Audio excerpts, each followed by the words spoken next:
Welcome to Luca is a Billionaire, where the only thing I invest in is your answers. Start by making the dry mix and preparing the banana.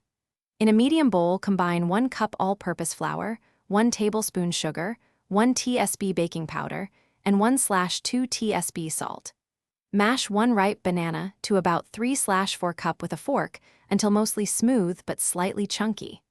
Whisk the dry mix briefly to evenly distribute the baking powder and salt so your pancakes rise uniformly. Set the dry bowl aside until you prepare the wet ingredients to avoid overmixing later.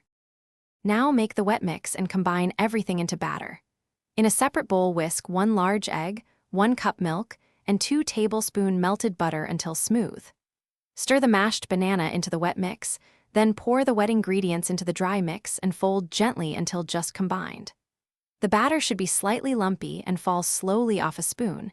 If it seems too thick, add 1 to 2 tablespoons milk. Let the batter rest 5 minutes to hydrate the flour and activate the baking powder.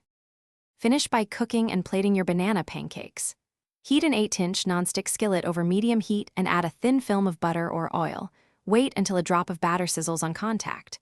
Pour about 1/4 cup batter per pancake, spacing them comfortably.